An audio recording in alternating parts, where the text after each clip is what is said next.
धरती का त्याग करके परम धाम चल गए और जोर से रोने लगे। भगवान ने इस भूदेवी का त्याग कर दिया। हाँ पर आप रो मत, मुझे भी आदेश दिया, आपके लिए भी कुछ कहा भगवान। क्या भगवान ने मुझे जाते जाते याद किया? विदुर जी ने कहा मेरा बड़ा सौभाग्य कि अगर जाते जाते कृष्ण ने मुझे याद किया हो। क्या कहा कृष्ण ने? कहा उद्धव सब मेरे को बहुत प्रेम करते और जितना प्यार दुलार विदुर ने दिया उतना प्यार किसी ने नहीं दिया। इसलिए जब विदुर जी को मिलेंगे और विदुर मेरे व्याकुल होगा और मेरे वियोग में रो रहा होगा तो उसको एक आदेश देना कि हरिद्वार में जाना और मैत्री मुनि इंतजार करना। और विदुर जी मुझे आदेश दिया है कि आप सीधा बद्रीधाम चले जाओ और मैं नर नारायण के रूप में वहां दर्शन दूंगा। किसी गुफा में जाके भजन करो और इन चरण पादुका का आश्रय ले। आप जब भी बद्री विशाल में जाओगे तो वहां हमारे धर्म अधिकारी जी बताएंगे, एक तरफ उद्धव जी है, नारद जी है, गरुड़ जी है, कुबेर जी है, लक्ष्मी जी है। क्योंकि लक्ष्मी को भगवान ने यहाँ बाहर रखा। यहाँ घंटाकर्ण देवता है, ये हरिवंश पुराण में कथा आती है। यहाँ का कोतवाल कप्तान अगर है तो घंटाकर्ण देवता, और हमारे उत्तराखंड में उस देवता को बहुत मानते हैं। ध्यान देना, उसका नाम है घंटा। भगवान शंकर का अंश है और ऐसा अंश है कि जब कोई भी आपदा आ जाए तो पहले घंटाकर्ण की पूजा करते हैं, जिसकी कथा हमारे प्यारे प्रधान जी कल सुना रहे थे। हमारे यहाँ उसको घंटाकर्ण देवता कहा जाता है। और ऐसा कोई जिला ना हो जिस जिला में घंटाकर्ण देवता की पूजा नहीं हो। यहाँ भगवान ने उसको चौकीदारी दे रखी, कोतवाल कप्तान बना रखा है। और जब तक उसके दर्शन न हो तो कहते हमारी यात्रा भी मंगलमय नहीं हुआ। वही गर्दन कट गया, शिवोहम शिवोहम शिवो आशीर्वाद दिया भगवान ने भी, शंकर ने, और उसको घंटाकर्ण नाम का नाम दे दिया। बोलिए घंटाकर्ण देवता की। हमारे यहाँ जब फसल हो जाती है उत्तराखंड में धान, और ये लगता है कि ओला होने वाले, तब उस देवता को पूछते हैं और इतना चमत्कार होता है कि बारिश छट जाती है, खत्म बारिश, जय जयकार करते हैं। यहाँ कोतवाल कप्तान के रूप में काम करते हैं घंटाकर्ण देवता। और भी कई देवता हैं हरिवंश पुराण में, बद्रीधाम का बड़ा वर्णन है। लक्ष्मी बाहर है बद्री विशाल में, इसलिए रखा है कि भगवान ने कहा तू भजन करने में डिस्टर्ब करेगा, बाहर रहा, देवी तेरा सम्मान है। जब वो एक सुंदर वृक्ष के रूप में आई थी तो देवी को का सम्मान तो कर दिया, नाम तेरा होगा। देवी खुश हो गई, मेरा नाम पहले आएगा बद्रीनाथ, बद्री में लक्ष्मी आप लोग जानते हैं। और कहा देवी साथ नहीं है, बाहर तुम भी तप करो, मैं भी तप करूंगा, व्यवधान है। इसलिए यहाँ एकांत में भजन, एक कोने में पत्नी, एक कोने में पति। यहाँ बड़ा माध्यम है, इससे बड़ी बड़ी महिमा आप कितना सुनाऊं और कितना इसके वर्णन करूं सकते। भूखंड से अलग है धाम। जहाँ स्कंद पुराण में, पद्म पुराण में जहाँ भी देखो बद्री विशाल का वर्णन, जहाँ भी कहीं भागवत के एकादश स्कंद में बद्री धाम का वर्णन। इसलिए व्यवधान न हो। इसलिए उद्धव जी विदुर जी को कह रहे हैं मुझे भगवान ने प्रस्ताव रखा, ज्ञान दिया कि रोना नहीं, चिंतन करना, मेरा ध्यान करना। मुझे बद्री विशाल जाने का आदेश दिया है, मैं जा रहा हूं। अब उस समय भगवान तो किस रूप में आए होंगे, हम तो गाड़ियों में आए। अब ठाकुर जी बताओ कैसे कैसी तपस्या की ठाकुर जी ने, और यहाँ विराजमान होंगे इस गुफा। विदुर जी ने कहा तो ये बात तो ठीक है। तो विदुर महाराज जी ने अपनी व्याकुलता प्रकट की और उद्धव जी को प्रणाम किया और सीधा सज्जनों हरिद्वार में आए। जैसे हरिद्वार में आए तो हरिद्वार में प्रतीक्षा कर रहे थे कौन? मैत्रेय ऋषि कि उद्धव जी को भगवान ने मुझे भी आदेश दिया है, निमित्त बन जाता। मैंने आपको कहा ना, हमारा व्यास, हमारा ऋषि, हमारा देवता, हमारे बालाजी है। वो निमित्त बन गए हमारे, नाम उसका है, काम वही कर। और सत्प्रेरणा तो आपके, हाँ आपके ज्येष्ठ है, गुरु भी है शांताराम जिंदल जी, जिनकी बड़ी भूमिका रही बालाजी के इस प्रचार प्रसार में, जो भी, और आपको भी इसी मार्ग में ले जाने का भी बड़ी भूमिका है। तो उसी प्रकार से महाराज मैत्रेय मुनि महाराज जी कह रहे हैं कि मुझे भी प्रेरणा दी है भगवान ने, और आज प्रेरणा दी है तो आसन बिछाया आपके लिए। एक आसन में मैत्रेय ऋषि और एक आसन में विदुर महाराज जी, और यहाँ से विदुर महाराज और मैत्रेय ऋषि का संवाद। अब कई घाटों में कथा चल रही है, एक हरिद्वार में मैत्रेय ऋषि और विदुर जी का, याद रखो। एक सुप्रताल में चल रही है, राजा परीक्षित और कौन, सुखदेव जी महाराज। एक कथा नैमिषारण्य में चल रही है, वहां सूत जी और सोनक ऋषि। और एक कथा बद्री धाम में चल रही, जहाँ आप और हम भगवान की छत्र छाया में बैठे। और भी कई प्रसंग यहाँ पे आते हैं, जहां जहां कथा चल रही भागवत जी, तुरंत बैठे। और पहले विदुर महाराज जी की प्रशंसा करने से विदुर जी ने पहले प्रश्न कर दिया कि सुखाय कर्माणि करोति लोकम न ते सुखम अन्य परम वा। हमारे लिए ये प्रश्न है, सबके लिए, कि दुनिया में लोग सुख के लिए कामना करते पर मिलता दुख है, कारण क्या है? सब लोग भाग रहे हैं कि सुख मिले, सुख मिले, सुख मिले। कब मिलेगा सुख? कभी नहीं मिलेगा, ध्यान नहीं। मैत्री जी महाराज जी से निवेदन कर रहे हैं कि दुनिया में लोग जो चलते हैं एक कामना करके मुझे सुख मिले, पर उल्टा होता उसको दुख मिलता है। इस प्रश्न का उत्तर देने से विदुर महाराज जी का खूब प्रशंसा की। आप तो धर्मराज थे पूर्व जन्म के, मांडव ऋषि के श्राप से आप दासी पुत्र बनना पड़ा। विदुर महाराज जी ने अपने जीवन में वो जो पूर्व में थे धर्मराज, और उनको सूली में चढ़ाया गया। कौन सा पाप किया था उन्होंने कि बचपन में एक चींटी को एक कांटा मार दिया, बस सूली में चढ़ाए, पर सूली में चढ़े और तब उनको श्राप दिया था। इसलिए महाराज आप विदुर दासी पुत्र बनना पड़ा, स्वयं धर्मराज है। और तब प्रश्नों की झड़ी लगाई विदुर महाराज जी ने, तो एक से एक प्रश्न किया और पहले प्रश्न का उत्तर दिया। विदुर जी महाराज जी, जिसके लिए आप यहाँ पे बैठे हैं वास्तव में उस संसार में सुख नहीं है। कहाँ है सुख? आप बता सकते हैं कि सुख की अनुभूति हम कहाँ कर सकते हैं? जितने भी आप बड़े बड़े गद्दे लगाओ, जितने भी आप बड़े बड़े नोट रखो, जो क्षणिक सुख है। कर्मों में अगर सुख है ऐसे भी मिल जाएगा बिना धन का। इसलिए सुखाय कर्माणि करोति लोकम, सुख के लिए जैसी जैसी कामना करते हैं उसके जीवन में दुख प्रकट हो जाता है। क्या कारण है? तो सज्जनों, इस मृत्यु लोक को दुखालय कहा है। आप लोगों को अनुभूति हो रही होगी, नहीं हो रही, पर मुझे यहाँ अनुभूति हो रही है, कोई दुख की अनुभूति नहीं हो रही। अनुभूति ने चल रही है कि इस धाम में आकर के हमारे को कोई कष्ट था, पर अगर कष्ट आ रहा तो कष्ट कट रहा है। इसलिए प्रधान जी भी कह रहे कि नाम जपो, पुण्य मिलेगा, धर्म मिलेगा, पुण्य की प्राप्ति होगी, जपते जाओ। और अगर उसमें दुख मिल रहा तो समझो इतना दुख हमने पाप किया है, काटो यही।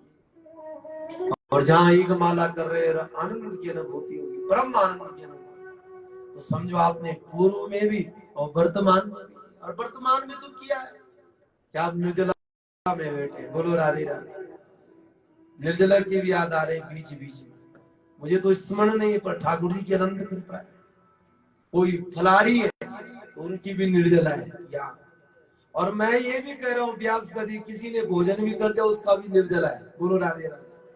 इस धाम में आकर के अगर प्रसाद भी पा लिया तो आपकी निर्जला एकादशी है।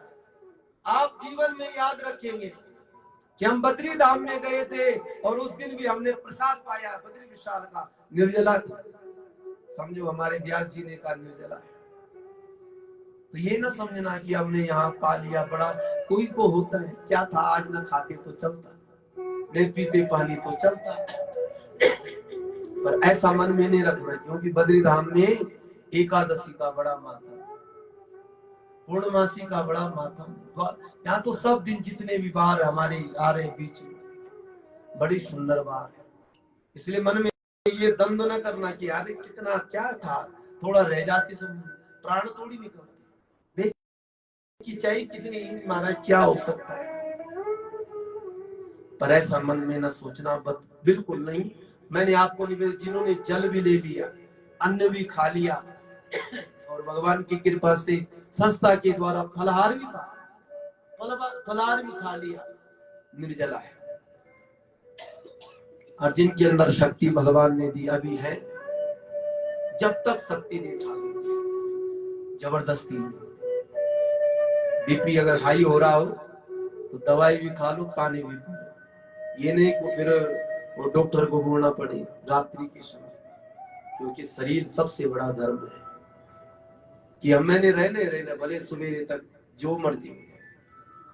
मैं बीच में ध्यान आता है मुझे, जिनकी निर्जला है और जिनकी नहीं है, सवेरे 7 बजे ठीक सबसे पहले भागवत जी का धन्यवाद करने आना। कुछ नहीं, ऐसा नहीं कि नोट चढ़ाना, पुष्प प्रणाम किया। और मैं शिवनारायण जी से भी निवेदन करूंगा, जो व्रती है और जिनकी निर्जला है, सवेरे 7 बजे उनके लिए कोई व्यवस्था हो, दूध की व्यवस्था हो, जल की व्यवस्था हो, अपने हाथ से सेवा करो उनकी। आपने हमारे को भी पुण्य दे दिया, जो आना चाहिए। हमारी टीम जितनी भी, नारायण जी भी हैं, अपने प्रवीण जी हैं, रजनीश जी हैं, गोपाल जी हैं, अनिल जी हैं, सब लोग आओ और सेवा करो, हम धन्य होंगे। सबसे पहले जिनका व्रत है ठीक नहीं है, यहाँ पे मत्था टेको। परिणाम ऐसा नहीं, मैं पुनः निवेदन करूंगा, एक पुष्प चढ़ा दिया बस। भागवत जी बहुत धन्यवाद। इस साल, इस जीवन में, इस मानव जीवन में प्राप्त करके पहली बार बद्री धाम में आपके सानिध्य में हमारी निर्जला होगी। द्वादशी फिर अपना व्रत तोड़ दो, जो भी आपने तुलसी दल से, गंगा जल जो भी है, और उसके बाद हमारी संस्था के द्वारा जो भी प्रधान जी व्यवस्था करेंगे, अवश्य तोड़ा, हट नहीं करना, अभी नहीं, हम बाद ही में खाएंगे, कथा के बाद में नहीं, बहुत समय हो जाएगा। तो ये मैं बीच में समय मिलता कि नहीं मिलता, सभी लोगों से निवेदन है। सबसे बड़ा बद्री धाम हमारा यहाँ पे, जिसकी छत्र छाया में हम इतनी दूर से आए, उनका धन्यवाद। जो फैला रही है ठीक है, जो जिसका व्रत भी नहीं था, स्वयं मैं भी प्रयास करूंगा, समय मिलेगा तो मैं भी भागवत जी को धन्यवाद करने आऊंगा कि आपने व्रत रखाया है, इसलिए आपका धन्यवाद।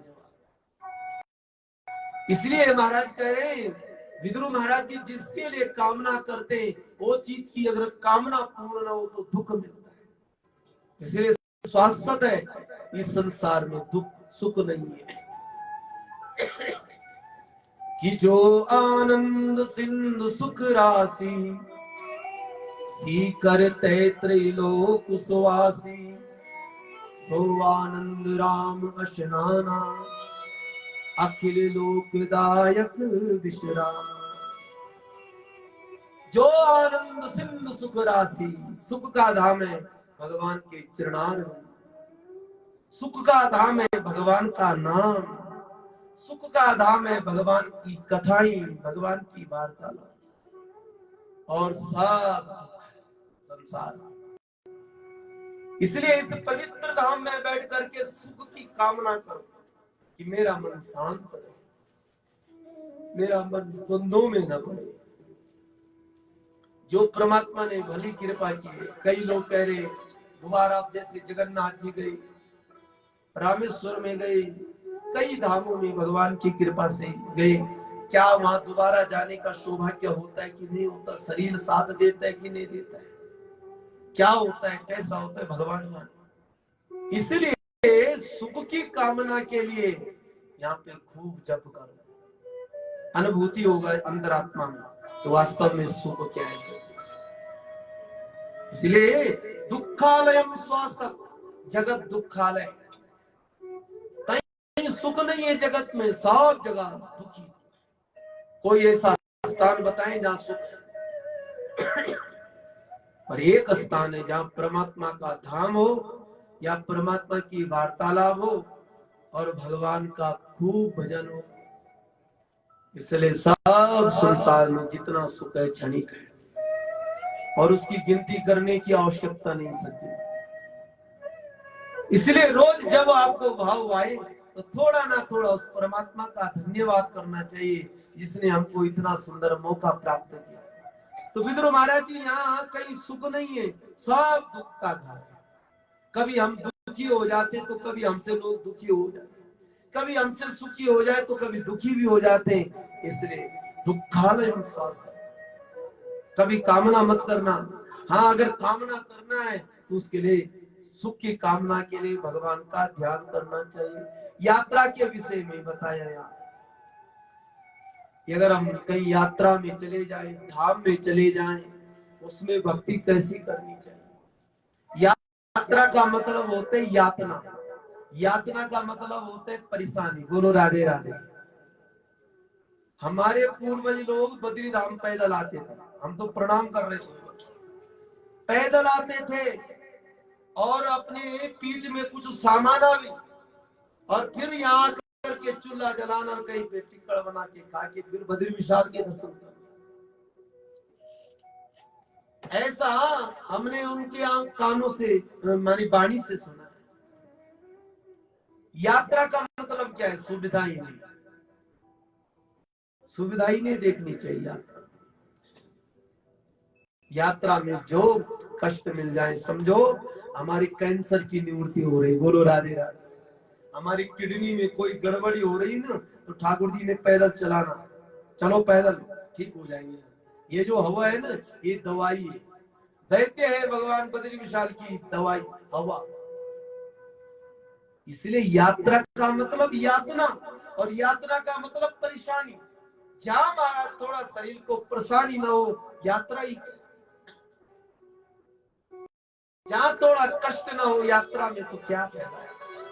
इसलिए आप सभी लोग यात्री आए, धाम में आए, छोटी मोटी परेशानी को, मैंने इतनी उदाहरण दी। एक दिन अगर नमक ज्यादा है तो मौन, मौन मस्त, क्योंकि बद्री विशाल को एक बाबा है ना वृंदावन, प्रसाद लाता था संतों के उठा के पत्तलों से, क्योंकि ठाकुर जी भी संतों से प्यार करते हैं।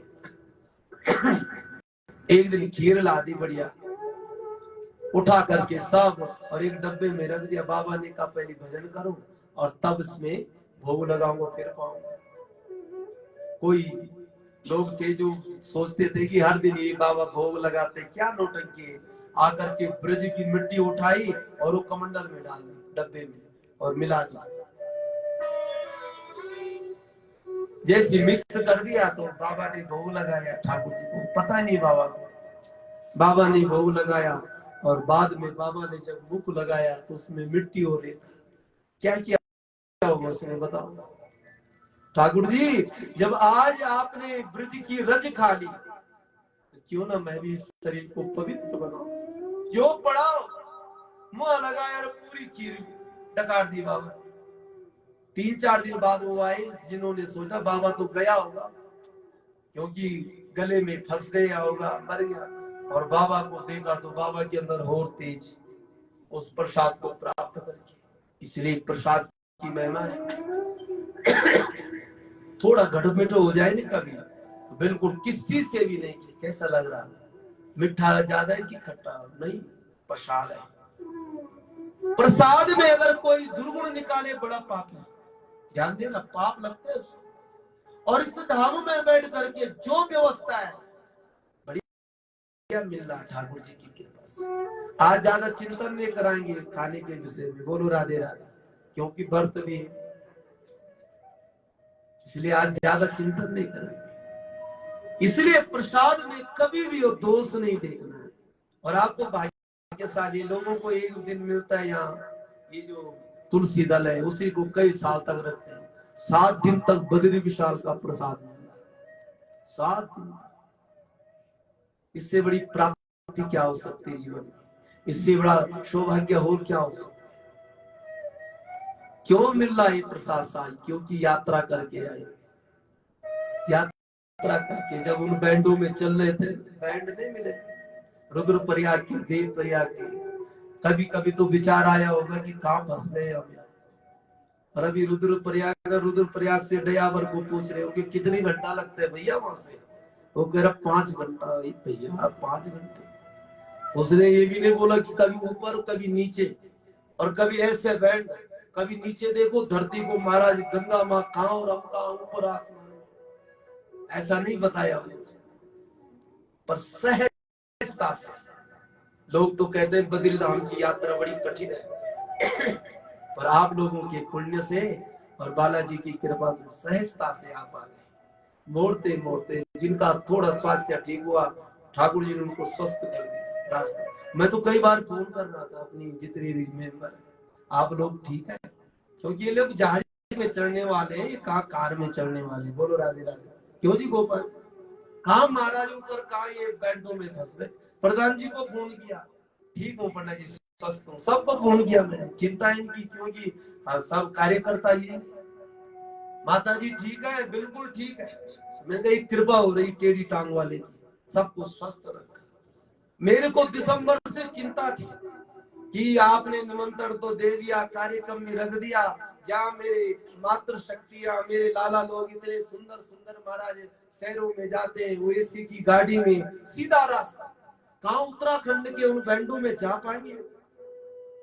और जाएंगे कहीं किसी का बीपी हाई हो गया, शुगर बढ़ गया, हो गया, तो सब एक ही बात बोले, ब्यासी ये क्या हो गया? अभी तीसरा दिन है, मेरे ठाकुर की बड़ी कृपा है, अनंत कृपा है। कितना शुक्रिया करे, कितना धन्यवाद करे उसका, कोई शब्द नहीं है मेरी वाणी में। सच्चे यात्रा का मतलब है यातना, और यात्रा का मतलब है कठिनाई। शायद बारिश हो सकती है कल परसों, जो भी ईश्वर की कृपा हो। फिर देखो यहाँ कैसा वातावरण होता है। हाँ बारिश हो गई, अब कोई घबराने की बात नहीं। ये तो चिट्टा मार रहे हैं ना ठाकुर जी, तो 2-4 दिन कोई घबराने की, रास्ता क्या होगा? अरे रास्ता सब ठाकुर जी ने बढ़िया चकाचक करना है। और इसलिए कि यहाँ सर्दी बढ़ेगी। फिर महाराज आप बोलेंगे अब क्या करें, कथा सुने कि कमरे में रहे? सब यात्रा धन्य भाग उसका है जो यात्रा में कठिनाई से भी कठिनाई, मन का काम नहीं बुद्धि का काम करे, कथा सुने, खूब कथा सुने। इसलिए यात्रा में कठिनाई होती है, धामों में जाकर के पवित्रता रखना। मैत्री मुनि कह रहे अपने मन वाचा कर्मणा से यात्रा में, या यत्र विश्वमिदं लोकानां सविकारं मानसा, विकार नहीं डालना है, अपने कुभाव का त्याग नहीं करना। ठाकुर जी को भी कुछ वस्तु देनी है तो अच्छी प्रदान करना। यहाँ की हमारे वृंदावन के संत कहते हैं, पापी होते वो लोग जो कहते हैं मेरे पाप को काट। भगवान जानते हैं तुझे क्या चाहिए, मैं हूं तेरा साक्षी। निर्मल बुद्धि दो परमात्मा, स्वच्छ जीव महाराज, पवित्र भाव रखो परमात्मा के प्रति। इसलिए यात्रा, धाम, तीर्थ, भक्ति सब प्रश्न के विदुर महाराज जी ने, और सबका एक एक उत्तर दिया। विदुर महाराज जी कण कण में परमात्मा है, विष्णु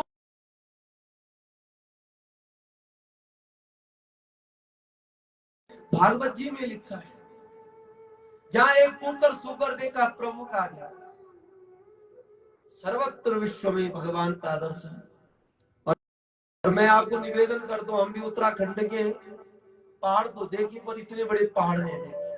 और हमको ये एहसास हो रहा है ये भगवान नारायण साक्षात रूप में खड़ा है। जैसे हमारे मंदिरों में भगवान की छवि रहती है ना, ऐसे हमको दर्शन दे रहे हैं ठाकुर जी साक्षात विराट रूप में। उसका कभी ध्यान करो, हाथ पांव मिल जाएंगे आपको। भगवान का वो जो ये सामने पर्वत है, ऐसे लग रहा है कि ठाकुर जी का वो मुकुट नहीं है, टेढ़ा हुआ, ऐसी लंबी भगवान की उस सुंदर त्रिभंगी रूप में भगवान खड़े। कभी दर्शन करो ध्यान से, सब जगह यहाँ नारायण नारायण, चारों तरफ जहां भी दृष्टिपात करो। विदुर महाराज जी कहीं ये न देखना कि भगवान नहीं, सर्वत्र भगवान, हर कण कण में परमात्मा व्याप्त है। विदुर महाराज जी ने प्रश्न किया, जब भगवान सर्वत्र है, हम लोगों की रचना कैसी की भगवान? यहाँ से सृष्टि का निरूपण का वर्णन। तो प्रातः काल आपने श्रवण किया था, नाभि से कमल उत्पन्न हुआ भगवान विष्णु के, वहां पे ब्रह्मा जी की उत्पत्ति, और ब्रह्मा जी ने को भगवान ने आदेश दिया कि अब आप सृष्टि का विस्तार करो। पद्मासन में बैठे थे, ध्यान लगा रहे थे, चारों तरफ दृष्टि फेरी, ऋग्वेद, यजुर्वेद, सामवेद, अथर्ववेद का निरूपण कर दिया। सबसे पहले वेदों की उत्पत्ति हो गई। जैसी ध्यान लिखा लगाया तो मानस से मानस संतान उत्पन्न कर दी, 4 संतान उत्पन्न हुई। सनत सनंदन सनत कुमार, छोटे नन्हे से ब्रह्मचारी प्रकट हुए। पिताजी बोलो क्या करना है? बल बेटा ऐसा काम करो, सृष्टि का विस्तार करो। और थोड़ी गुफा में गए बद्रीधाम में, सोचा फिर पूछा, सृष्टि विस्तार करेंगे तो क्या मिलेगा? बल क्या मिलेगा? पिताजी बनेंगे, दादा बनेंगे, बच्चे पैदा होंगे, फिर क्या मिलेगा? फिर जीरो, फिर आना पड़ेगा घूम के यही भगवान के धाम। पिताजी हम एक बात बताएं, हम थोड़ा बड़े हो जाएं तब ब्याह करेंगे और तब सृष्टि का विस्तार करेंगे। और वही सनत सनंदन सनत कुमार 5 से 6 वर्ष के नहीं हुए, आया क्रोध ब्रह्मा जी को, मेरा कहना नहीं मानते हो। और भ्रिकुटी विशाल से रुद्र भगवान की उत्पत्ति। बोलो शंकर भगवान की। पिताजी आपने मुझे उत्पन्न तो किया, क्या करूं? बोले बेटा इन्होंने तो मेरी आज्ञा का पालन नहीं किया, एक काम कर बेटा, सृष्टि का विस्तार। शंकर भगवान ने कहा ठीक है पिताजी। जितने जीव जंतु थे, विषैले जीव जंतु, सबकी उत्पत्ति कर दी। एक दिन ब्रह्मा जी ने आंख खोली, देखी हर जगह कीट पतंग। ब्रह्मा जी ने कहा बेटा क्या कर रहा? बोल सृष्टि का विस्तार। बोले ऐसी सृष्टि नहीं चाहिए, बंद। बोले क्या करूं? एकांत में भजन कर। शंकर भगवान को आदेश दिया, और तब ब्रह्मा जी ने अपने शरीर के द्वारा 9 ऋषियों को और 22 को बेटी सरस्वती की उत्पत्ति। भृगु वशिष्ठ अंग्रस्य पुलस्य पुलः, भृगु वशिष्ठ दस्मौ नारदः। 9 ऋषियों की उत्पत्ति का वर्णन किया। गोद से नारद जी की उत्पत्ति हुई, अंगूठे से दक्ष की उत्पत्ति हुई, प्राणों से वशिष्ठ जी की उत्पत्ति हुई, त्वचा से महाराज भृगु की उत्पत्ति हुई, हाथ से कर्तु ऋषि की उत्पत्ति हुई, नाभि से पुलस्त्य ऋषि की उत्पत्ति हुई, कानों से पुलस्त्य ऋषि की उत्पत्ति हुई, और कहते मुख से अंग्रा नाम के ऋषि की उत्पत्ति हुई, नैनों के द्वारा अत्रि ऋषि की उत्पत्ति हुई, मन से मरीचि की उत्पत्ति हुई, और 10वां हाथ से धर्म की। बोलो भक्त वत्सल भगवान श्रीमन नारायण नारायण भगवान नारायण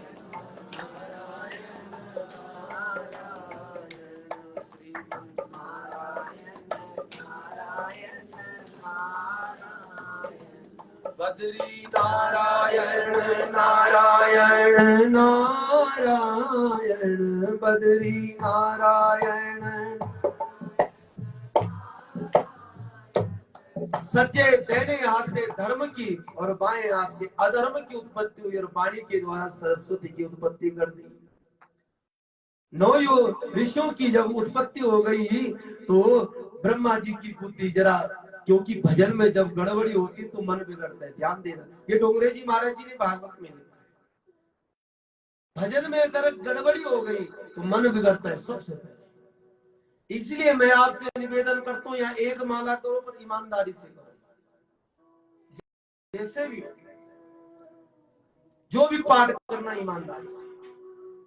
इसलिए मन बिगड़ता है जब भजन व्यवधान में, मन इधर भी हो उधर भी हो, सब जगह हो तो मन गड़बड़ कर लेता है। इसलिए मन एकाग्र होना बहुत आवश्यक है। थोड़ा भजन करने में व्यवधान होगा। अपनी बेटी को देख करके मोहित हो गए ब्रह्मा जी। 9 पुत्रों ने समझाया, पिताजी क्या हो गया? ऐसी गलानी हुई कि अपना शरीर ही नष्ट करना पड़ा और पुनः एक नया शरीर का निर्माण किया। और जिस शरीर में पहली महाराज दैन्य रूप में महाराज शतरूपा और बाएं से मनु की उत्पत्ति का वर्णन, पहली संतान है इस सृष्टि में। जब महाराज इनकी उत्पत्ति कर दी, पिताजी को प्रणाम किया मनु जी ने और कहा क्या करना है? बल बेटा सृष्टि का विस्तार कर। बल कहा करे सृष्टि का विस्तार? धरती तो है नहीं, आ गई धरती। बल एक हिरणाक्ष नाम के राक्षस ने पातालोक ले लिया, समस्त सृष्टि की शक्ति को पातालोक में छिपा दिया। यहाँ भी विदुर जी ने कहा ये हिरणाक्ष कौन है? और वहां सुप्रताल में राजा परीक्षित गए, गुरुदेव ये कहां से आ गया? कथा ठीक चल रही थी और तब का कश्यप ऋषि की 2 पत्नी थी, एक अदिति और एक दिति। अदिति से देवताओं की उत्पत्ति और दिति से दैत्यों की उत्पत्ति हुई। एक बार संध्या काल में कश्यप ऋषि संध्या उपासना कर रहे थे, अदिति आई।